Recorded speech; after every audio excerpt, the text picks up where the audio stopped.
여호수아 23장 1절부터 16절 교독하시고 마지막 절은 같이 읽도록 하겠습니다.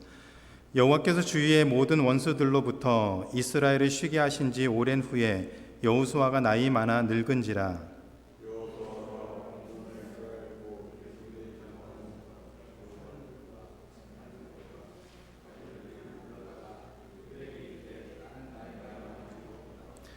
너희의 하나님 여호와께서 너희를 위하여 이 모든 나라에 행하신 일을 너희가 다 보았거니와 너희의 하나님 여호와 그는 너희를 위하여 싸우신 이시니라.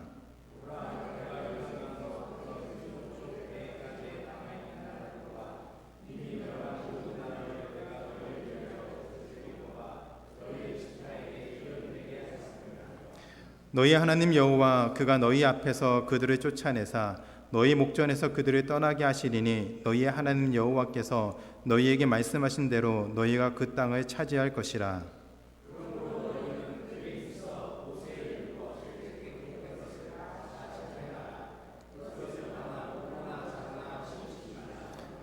너희 중에 남아있는 이 민족들 중에 들어가지 말라.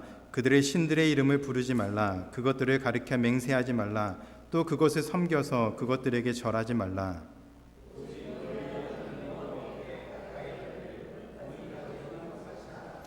이는 여호와께서 강대한 나라들을 너희 앞에서 쫓아내셨으므로 오늘까지 너희에게 맞선 자가 하나도 없었느니라.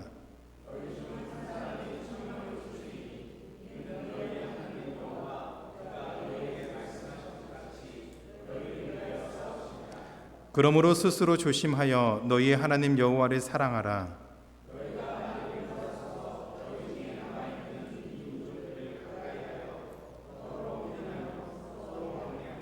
확실히 알라. 너희의 하나님 여호와께서 이 민족들을 너희 목전에서 다시는 쫓아내지 아니하시리니 그들이 너희에게 올무가 되며 덫이 되며 너희 옆구리에 채찍이 되며 너희의 눈에 가시가 되어서 너희가 마침내 너희의 하나님 여호와께서 너희에게 주신 이 아름다운 땅에서 멸하리라.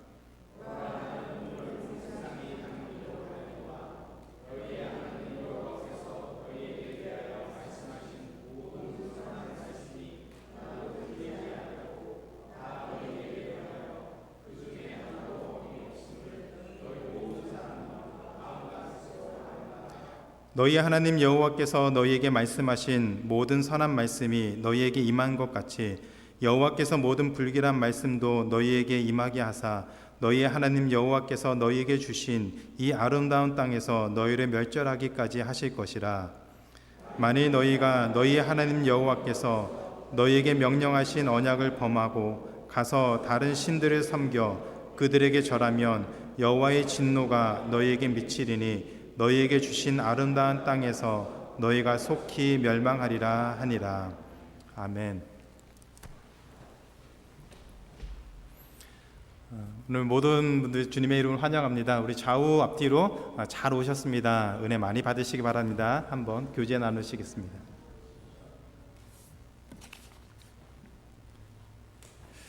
오늘 말씀을 준비하면서 지난 4개월 동안 전했던 말씀들을 이렇게 돌아봤습니다.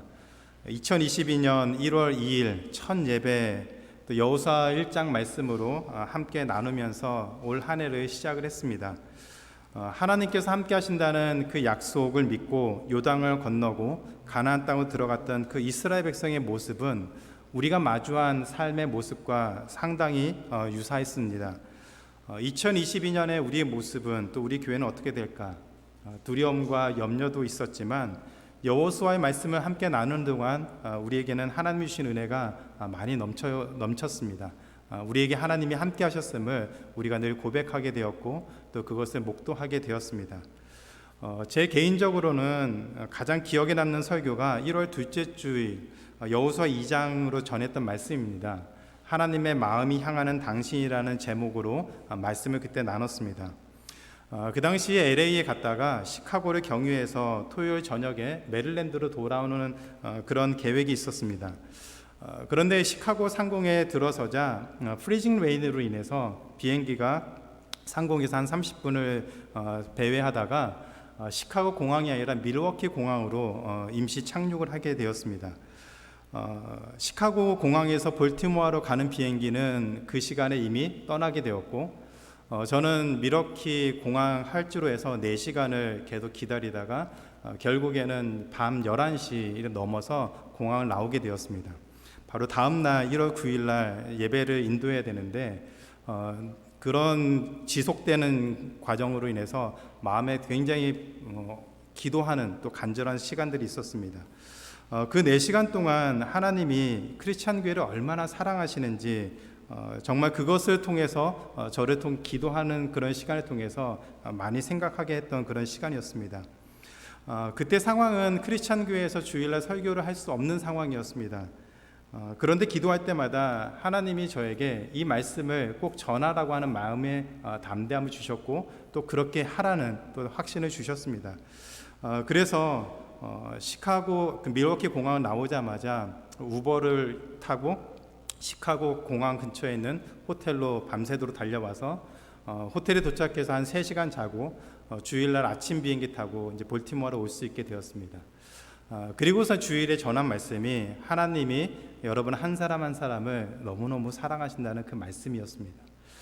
제가 그때 설교하면서 그런 얘기를 못하고 그냥 여러분에게 하나님이 여러분을 얼마나 사랑하시는지 제가 여기서 오늘 말씀을 전하는 것이 그 이유입니다라고 그렇게 얘기한 적이 있습니다. 하나님이 그렇게 우리를 사랑하시고 그 모든 과정을 통해서 하나님의 말씀을 또 함께 나누게 하시고 오늘에까지 이르렀습니다. 그리고 오늘 여호수아 설교를 이제 마지막으로 하게 되어서 감회가 정말 새롭습니다. 이제 나이가 많이 들어서 살 날이 얼마 남지 않았음을 알았던 여호수아는 자신에게 남겨진 마지막 임무를 위해서 이스라엘 백성의 리더들을 불렀습니다. 그리고 아버지가 자식에게 유언을 남기듯이 이스라엘 리더들에게 또 이스라엘 백성들에게 간곡한 당부를 남겼습니다. 오늘 여호수아가 이스라엘 백성에게 전했던 이 말씀을 통해서 하나님의 백성으로서 이 땅을 살아가는 우리가 붙잡고 살아야 되는 3가지 삶의 원리에 대해서 함께 살펴보고 우리 신앙을 위해서 결단하는 시간을 함께 가졌으면 좋겠습니다. 첫 번째로 하나님이 우리를 위해서 싸우신다는 그 진리를 반복해서 기억하며 살아야 됩니다. 하나님이 우리를 위해서 싸우고 계신다는, 일하고 계신다는 이 사실을 우리는 반복해서 기억하면서 살아야만 합니다.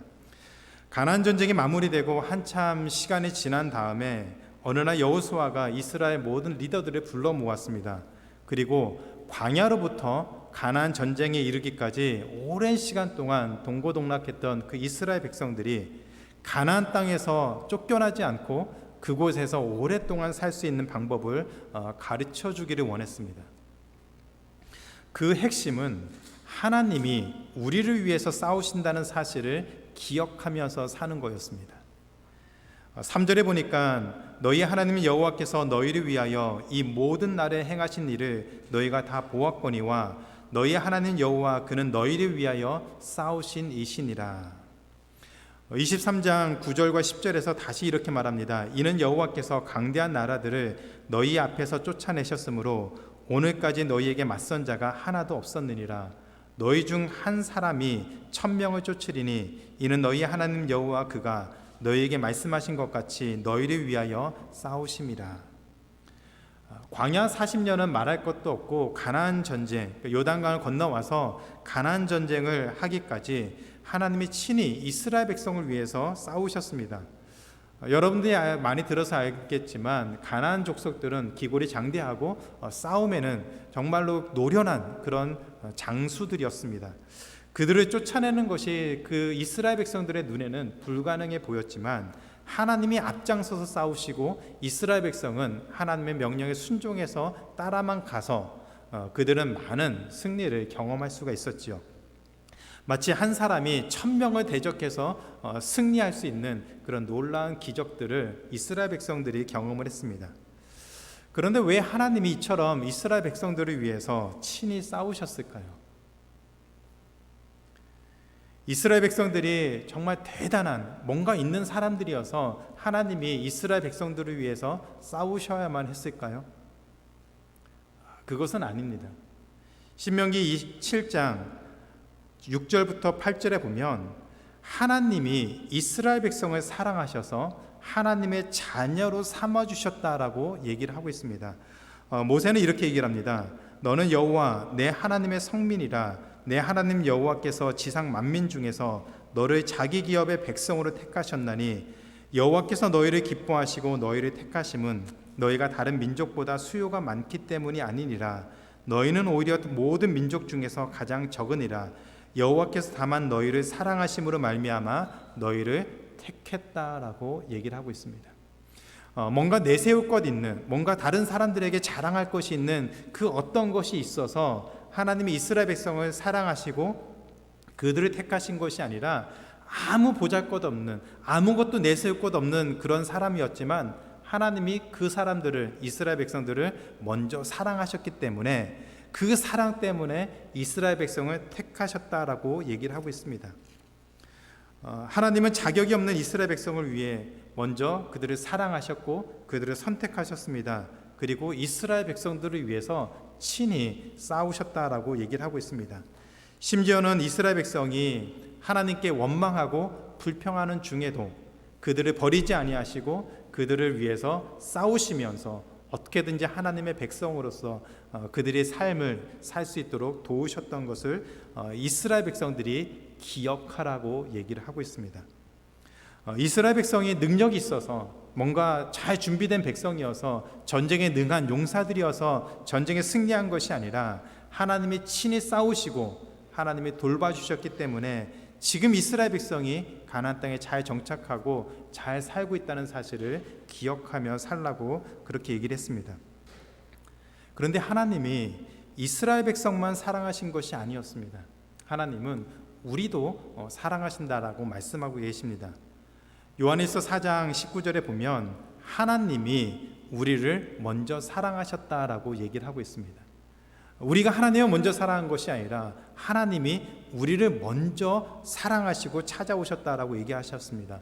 그런데 하나님이 우리를 찾아오시고 우리를 먼저 사랑하셨을 때 우리의 상태가 어떠했을까요? 하나님이 우리의 무엇을 보고서 우리를 사랑하셨을까요? 로마서 5장 8절에 보면 사도 바울은 이런 얘기를 합니다. 우리가 아직 죄인 되었을 때에 그리스도께서 우리를 위하여 죽으심으로 하나님께서 우리에 대한 자기의 사랑을 확증하셨다, 확인하셨다, 그것을 분명하게 말씀하셨다라고 얘기를 하고 있습니다. 이스라엘 백성이 아무 내세울 것 없음에도 불구하고 그들을 위해서 친히 싸우신 것은 하나님이 이스라엘 백성을 먼저 사랑하셨기 때문이다라고 했습니다. 우리 역시 하나님 앞에 내세울 것 없는 죄인이고 어떠한 것도 자랑할 것 없는 그런 사람이지만 하나님이 그런 우리를 먼저 사랑하셨고 그런 우리를 찾아오셨고 하나님의 자녀로 삼아주셨기 때문에 하나님이 우리를 위해서 지금도 일하고 계시고 지금도 싸우고 계신다라고 얘기를 하고 있습니다. 우리 편이 되어서 우리가 어떤 상황에 처하든지 우리가 어떤 환경에 살든지 하나님이 우리 편이 되어서 우리를 위해서 담대하게 우리의 삶을 위해서 살고 계신다라고 얘기를 하고 계십니다. 우리가 늘 하나님의 마음에 드는 그런 삶을 살지 못하죠. 그렇게 살았으면 좋겠지만 우리의 모습을 보면은 하나님이 좋아하시는 모습으로 살 때도 있지만 많은 경우는 그렇지 못한 삶을 살 때가 많습니다. 그럼에도 불구하고 중요한 것은 우리를 향한 하나님의 사랑이 바뀌지 않기 때문에, 변하지 않기 때문에 우리가 잘날 때나 우리가 믿음으로 반응할 때나 우리가 연약해서 때로는 하나님이 기뻐하지 않는 모습을 선택하는 그런 순간으로 살아갈지라도 우리를 향한 하나님의 사랑이 변하지 않기 때문에 지금도 하나님이 우리를 위해서 일하신다는 사실을 기억하면서 살아야 됩니다. 이스라엘 백성들은 그것을 반복해서 기억했습니다. 우리가 여호수아를 전체적으로 살펴보면서 하나님이 이스라엘 백성 위해서 싸우신다는 말을 여호수아는 수도 없이 반복했습니다. 왜 그렇습니까? 그것을 잊지 말고 매 순간순간 기억하며 살라는 것이죠. 마찬가지입니다. 우리가 이 땅을 살아가면서 때로는 신앙이 좋아서 믿음이 좋아서 하나님이 기뻐하시는 모습으로 살아갈 때도 있지만 때로는 풀이 죽어서 실망해서 마음에 상처가 있어서 또 하나님 보시기에 부끄러운 선택을 하며 살 때도 있지만 그 순간에도 우리가 잊지 말고 기억해야 될 것은 하나님 우리를 사랑하시고 여전히 우리를 위해서 일하고 계신다는 사실입니다. 우리 삶을 한번 돌아보시기 바랍니다. 지난 시간들을 한번 돌아보시기 바랍니다. 하나님이 우리에게, 또 우리 개인에게, 가정에게, 또 교회에 많은 은혜를 주셨습니까? 다른 사람보다 조금 더 평탄한 삶을 사셨습니까? 우리 힘으로 한 것이라고, 그렇게 산 것이라고 착각하면 안 됩니다. 하나님 우리를 사랑하셨기 때문에, 하나님의 마음이 우리를 향하고 있기 때문에, 지금도 우리를 위해서 하나님이 일하고 계시기 때문에 우리가 오늘 이 모습으로 또 감사하면서 은혜 가운데 살고 있다는 것을 분명히 기억해야 합니다. 둘째가 어느 날 저에게 뭐를 해달라고 얘기를 하더라고요. 마음속으로 장난기가 발동해서 진지한 표정을 짓고 아빠는 그러고 싶지 않은데 왜 아빠가 그것을 해줘야 되지? 라고 이렇게 정색하면서 얘기를 했습니다. 그랬더니 둘째가 그러더라고요. 아빠니까? 하고서 씩 웃더라고요.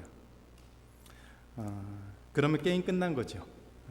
자식이 아빠니까 당연히 그렇게 해줘야 된다라고 믿고 얘기를 하면 아빠인데 무슨 설명이 필요하겠습니까? 사랑하는 자녀를 위해서 뭐든지 해주고 싶은 것, 그것이 부모의 마음 아닙니까?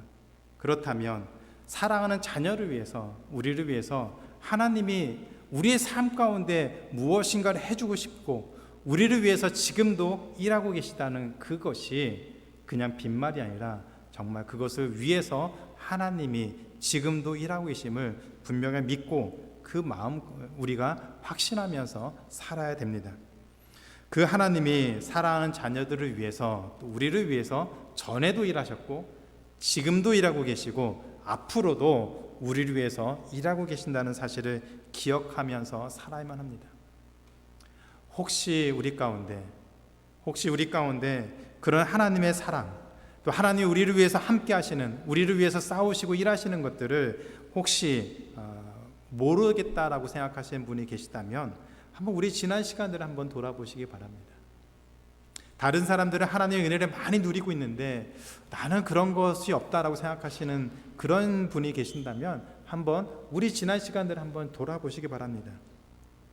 모르긴 몰라도 인간적인 방법으로 설명할 수 없는 그런 일들이 우리 삶 가운데 정말 많이 일어납니다.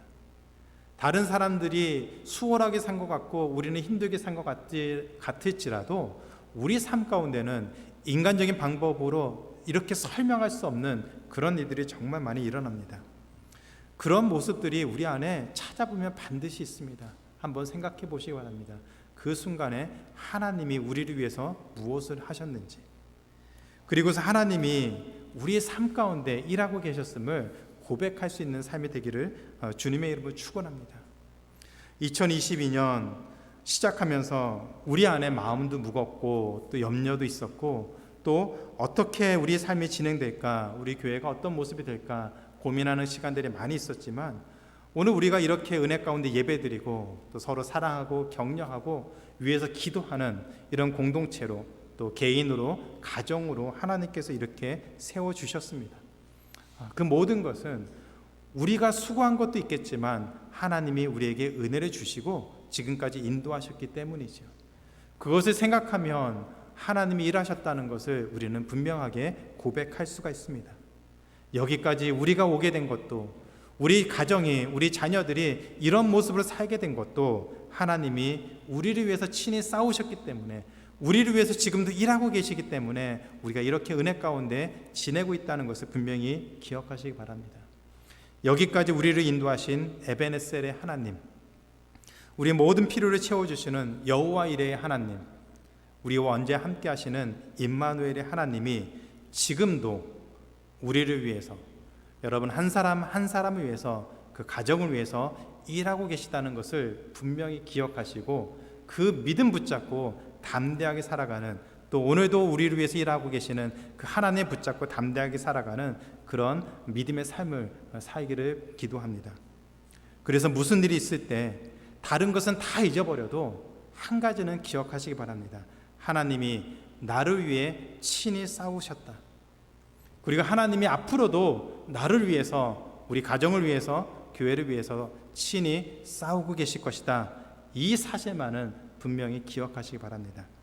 한번 저를 한번 따라해 보시기 바랍니다. 하나님이 나를 위해 싸우셨습니다. 이제 옆에 있는 분을 보시면서 한번 얘기하시기 바랍니다. 하나님이 당신을 위해서 싸우실 것입니다. 그러니 힘내시기 바랍니다. 하나님이 지금까지 우리를 위해서 하셨던 것처럼 앞으로도 우리를 지키시고 우리를 위해서 열심을 내시고 싸우신다라고 약속하셨습니다. 이 믿음 붙잡고 2022년 승리하며 사는 우리 모두가 되기를 주님의 이름으로 축원합니다. 두 번째로 우리는 하나님이 우리를 위해서 싸우시기 때문에 우리는 하나님의 말씀을 지키고 하나님만 사랑하면서 살아야 합니다. 하나님이 우리를 위해서 지금도 일하고 계시기 때문에 그런 하나님을 기억하면서 하나님의 말씀을 지키고 하나님을 사랑하면서 이 땅을 살아야만 합니다. 하나님이 우리를 먼저 사랑해 주셔서 우리를 위해 지금까지 싸우셨다면, 그리고 앞으로도 싸우신다면 우리는 어떤 모습으로 살아가야 될까요? 하나님의 그 큰 사랑을 받은 자로서 어떻게 사는 것이 맞을까요? 여호수아는 23장 6절에서 이렇게 얘기를 합니다. 그러므로 너희는 크게 힘써 모세의 율법책에 기록된 것을 다 지켜 행하라. 그것을 떠나 좌로나 우로나 치우치지 말라. 잘 들어보시기 바랍니다. 하나님의 자녀가 되기 위해서 하나님의 말씀을 지키는 것이 아닙니다. 하나님의 자녀이기 때문에 하나님의 말씀을 지키는 것입니다. 그 순서를 바꾸면 안 됩니다. 순서가 굉장히 중요합니다. 하나님의 말씀을 지키면 우리가 하나님의 자녀가 되는 것이 아니고, 우리는 하나님의 자녀이기 때문에 하나님의 말씀을 지키면서 살아야 합니다. 문제는 하나님의 말씀을 지키는 것이 쉽지가 않습니다. 때로는 어떤 때는 하나님의 말씀을 그냥 지키고 싶지 않은 마음이 들 때도 있습니다. 그런 생각이 들 때 하나님의 말씀을 지키기 어렵다고, 아니면 그냥 지키기 싫다는 그런 생각이 들 때, 그러면 하나님의 말씀을 지키지 말아야 될까요? 기쁨으로 지키지 못하는 것이라면, 억지로 지켜야만 하는 것이라면 지키지 않는 것이 맞는 것일까요? 아니죠. 때로는 우리 의지를 누르고 말씀에 순종하려고 하는 그런 몸부림이 필요합니다. 그래서 여호수아가 이스라엘 백성에게 이렇게 얘기합니다. 너희는 크게 힘써 모세의 율법책에 기록된 것을 다 지켜 행하라. 그것을 떠나 좌로나 우로나 치우치지 말라 하고 있습니다. 이스라엘 백성이 기분이 좋을 때만, 그들이 뭔가 하고 싶을 때만 말씀을, 율법을 지켜야 된다는 말입니까? 아니죠. 크게 힘을 써야만 하나님의 말씀을 지킬 수 있다는 말입니다. 하나님의 말씀을 지키는 것이 싫을 때도 있고, 실수할 수도 있고, 실패할 때도 있지만, 그때 그럼에도 불구하고 마음에 힘을 써서 더 열심을 내어서 하나님의 말씀을 지키기로 결단하고 그런 모습을 살아가라고 얘기를 하고 있습니다. 하나님의 백성이 되기 위해서 율법을 철저하게 지키는 것은 율법주의이고 잘못된 모습입니다. 그러나 하나님의 자녀이기 때문에 하나님의 말씀을 지키며 살기 위해서 몸부림을 치는 것은 잘하는 것이고, 우리도 그렇게 살아야만 합니다. 여호수아가 바로 이 얘기를 하고 있습니다. 자원에서 기쁨으로 하나님 말씀을 지킬 수 있다면 가장 좋겠죠. 그러나 그러지 못할 때도, 지키고 싶은 마음이 들지 않을 때도 하나님의 말씀에 순종해서 살려고 하는 그런 몸부림과 그런 고단함이 우리 삶 가운데 있어야 된다라고 얘기를 합니다. 그것이 바로 순종하는 삶이죠. 순종이라는 것은 내 마음에 하고 싶지 않아도, 그것을 원하지 않아도 하나님이 명령하셨으면, 또 마땅히 그리스도인으로서 그런 모습을 살아가야 된다면 그것을 위해서 기도하고, 하나님에게 그 말씀을 지킬 수 있는 힘을 달라고 기도하고 붙들면서 그 말씀대로 살 수 있도록 하나님의 은혜를 구하는 것이 바로 순종하는 삶이고 그리스도인의 삶입니다. 세상을 살아가면서 좌로나 우로나 치우치지 않는 거 어렵지요. 그렇기 때문에 하나님 말씀에 순종하기 위해서, 좌로나 우로나 치우치지 않기 위해서 우리는 그냥 대충 살아서는 안 됩니다. 크게 힘을 써서, 마음을 다해서, 그래서 여호수아가 말씀한 것처럼 전심을 다해서, 온 마음을 다해서 수고하고 노력해야 우리는 하나님의 말씀을 지키면서 그 말씀 가운데 살 수가 있습니다. 이렇게 하나님 말씀에 순종하며 살기 위해서 우리에게 필요한 것이 바로 하나님을 사랑하면서 사는 삶입니다. 여호수아는 23장 11절에서 이렇게 말하죠. 그러므로 스스로 조심하여 너희 하나님 여호와를 사랑하라고 했습니다. 하나님을 사랑하라. 하나님을 사랑하면 말씀을 지키는 것이 쉬워집니다. 여러분 젊었을 때 데이트하시면서 상대방이 너무 좋으니까, 사랑스러우니까 어떻게든지 그 마음을 얻기 위해서 사랑하고 무슨 말을 하든지 기억하고 그 말씀대로, 그 얘기대로 하려고 하는 그런 모습이 있었죠. 마찬가지로 우리가 하나님을 사랑하면 우리가 하나님의 말씀을 더 지키려고 애쓰는 그런 모습으로 살아갈 수가 있습니다. 더 쉬울 수가 있습니다. 그러면 우리가 하나님의 말씀을 지키면서 살 수가 있죠. 그래서 예수님이 요한복음 14장 15절에 보면 이렇게 얘기하십니다. 너희가 나를 사랑하면 나의 계명을 지킬 것이다.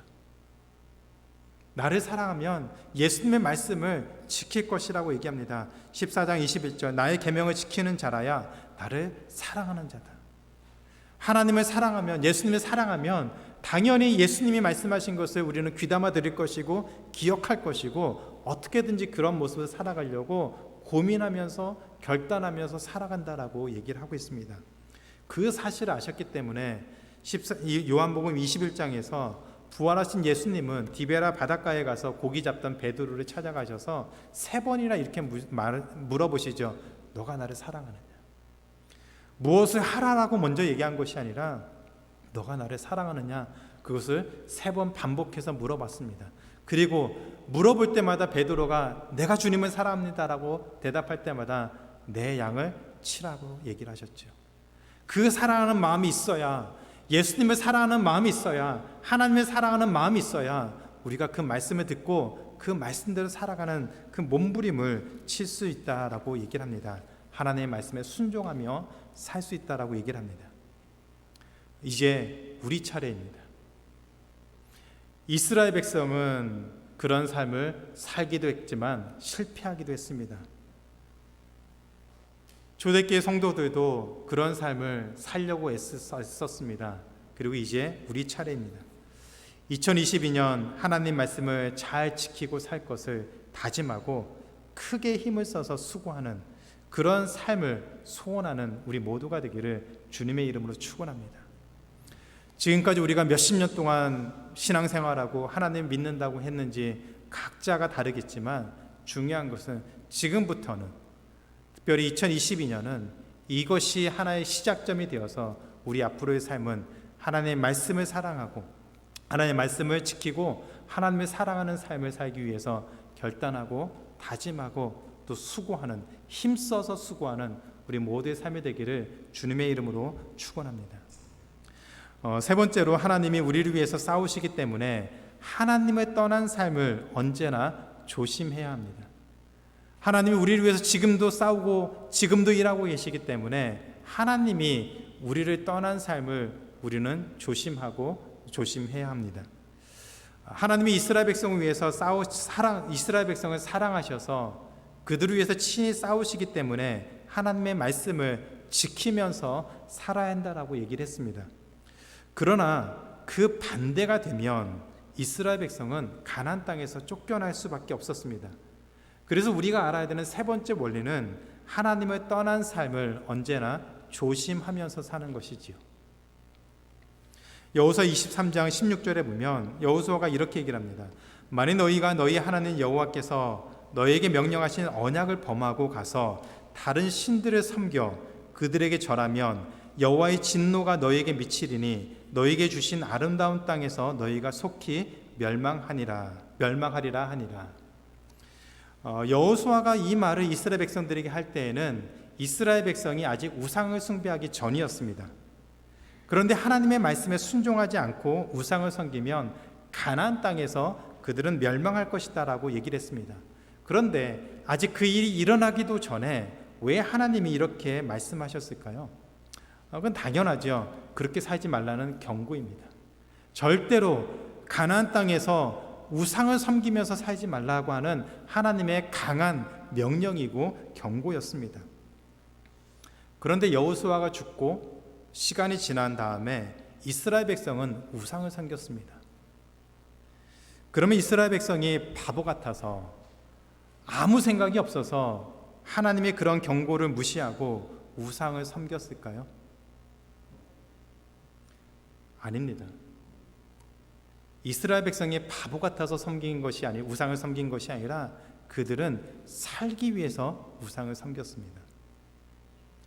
우리가 오해하지 말아야 될 것은 우리는 이스라엘 백성이 하나님을 계속해서 버리고 우상을 섬긴 것이 정말 바보 같고 멍청하고 정말 하나님의 그 놀라운 기적을 경험했음에도 어떻게 그것을 기억하지 못하고 그런 선택을 하느냐라고 그들을 비판할 수 있고 무시할 수 있습니다.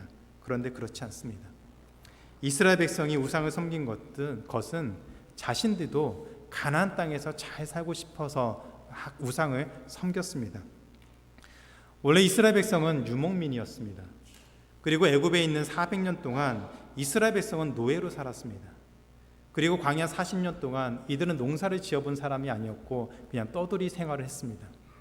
그리고 가나안 땅에 정착해서 이들은 이제 실제로 먹고 사는 문제에 현실적인 문제에 부딪힐 수밖에 없었습니다. 목구멍이 포도청이라고 하죠. 당장 먹고 사는 문제가 그들의 현실적인 가장 급한 문제가 되었습니다. 농사를 지어야 되는데 그들은 농사를 지어 본 적이 없습니다. 어떻게 농사를 짓는지도 모릅니다. 그럼 어떻게 하겠습니까? 그 주변에 농사를 잘 짓는 사람들에게 조언을 구하겠죠. 여러분들이 새로운 비즈니스를 시작하면 그냥 막무가내로 막 시작합니까? 그 사업을 잘하는 사람에게 조언도 구하고 컨설팅도 구하고 어떻게 해서라도 이 비즈니스가 스무스하게 시작을 하고 좋은 결과를 얻기 위해서 많은 조언과 경험을 구하게 됩니다. 어디에서 물건을 사고 또 흑인이나 백인이나 히스패닉들에게 또 어떻게 우리가 대해야 그것이 더 유익한지 그런 많은 노하우들을 배우게 되면 큰 도움을 얻게 되죠. 마찬가지입니다. 이스라엘 백성의 눈에는 농사의 전문가가 바로 가나안 족속이었습니다. 그런데 그 가나안 족속이 바알과 아세라라고 하는 우상을 섬겼습니다.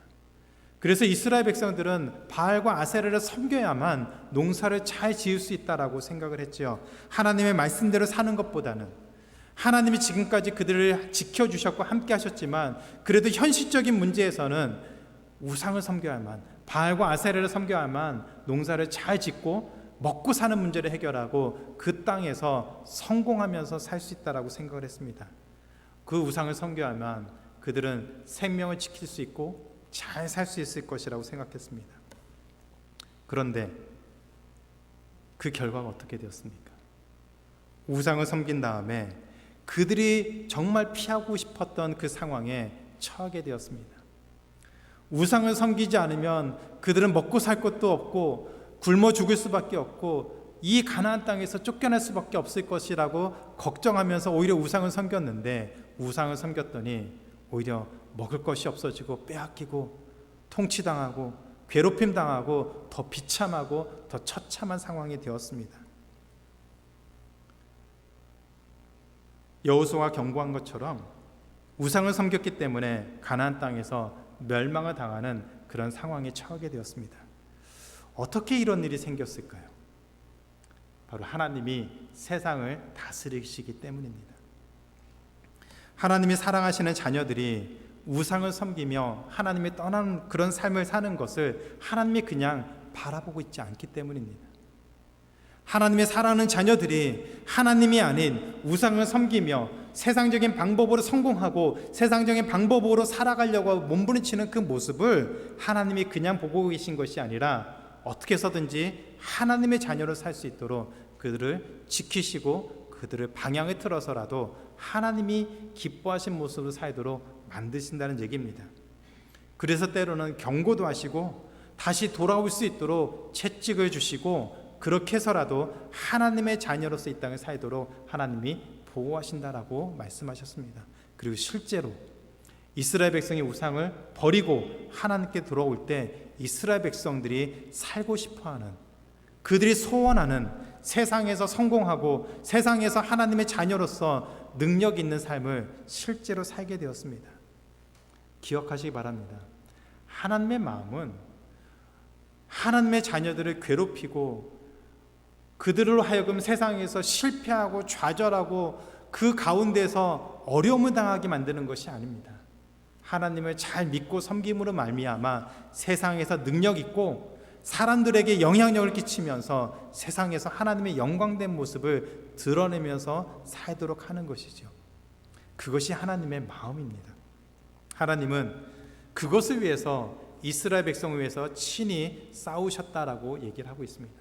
그리고 우리를 위해서도 우리가 그런 하나님의 자녀로 이 세상을 살도록 하나님이 지금도 우리를 위해서 싸우고 열심을 내고 있다라고 얘기를 하고 있습니다. 하나님의 그 마음을 기억하시고 2022년 하나님만 섬기는 그런 삶을 결단하는 우리 한 사람 한 사람이 되기를 기도합니다. 지금까지 우리의 삶의 모습을 돌아보면서 이제는 과거의 모습이 어떠하든지 이제는 과거의 것을 끊어버리고 하나님이 기뻐하시는 모습으로 살기로 결단하고 하나님이 원하시는 그 모습을 소원하면서 살아갈 수 있는 우리 모두가 되기를 기도합니다. 그래서 이스라엘 백성에게 여호수아 24장에서 여호수아가 그들을 불러놓고 다짐을 받습니다. 24장 15절에 보니까 여호수아가 이렇게 얘기합니다. 너희 섬길 자를 오늘날 택하라. 너희가 무슨 선택을 하든지 나와 내 집은 여호와 하나님만 섬기겠다. 이 질문에 대해서 이스라엘 백성이 24장 16절부터 18절까지 이렇게 대답을 합니다. 우리가 결단코 여호와를 버리고 다른 신들을 섬기기를 하지 아니하오리니 이는 우리 하나님 여호와께서 친히 우리와 우리 조상들을 인도하여 애굽 땅 종 되었던 집에서 올라오게 하시고 우리 목전에서 그 큰 이적들을 행하시고 우리가 행한 모든 길과 우리가 지나온 모든 백성들 중에서 우리를 보호하셨으므로 여호와께서 또 모든 백성들과 이 땅에 거주하던 아모리 족속을 우리 앞에서 쫓아내셨음이라. 그러므로 우리도 여호와를 섬기리니 그는 우리 하나님이시니이다. 그것이 이스라엘 백성의 결단이었고 대답이었습니다.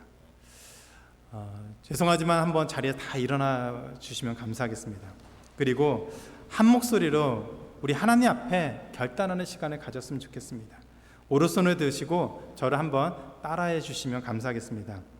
나와 내 집은 하나님을 경외하며 성실과 진정으로 하나님만 섬길 것입니다. 아멘. 우리가 하나님 앞에 결단하고 다짐한 것은 제가 증인이고 여러분 옆에 계신 믿음의 식구들이 증인이고 하나님이 증인이십니다. 하나님에게 고백했던 또 결단했던 이 믿음을 힘들고 어려울 때에도 기억하시고 어떤 유혹과 시련이 찾아올지라도 이 결단을 기억하시고 하나님 앞에 서서 하나님만 섬기는 우리 한 사람 한 사람이 되며 그 가정이 되며 멜랜드 크리스찬 교회가 되기를 주님의 이름으로 축원합니다.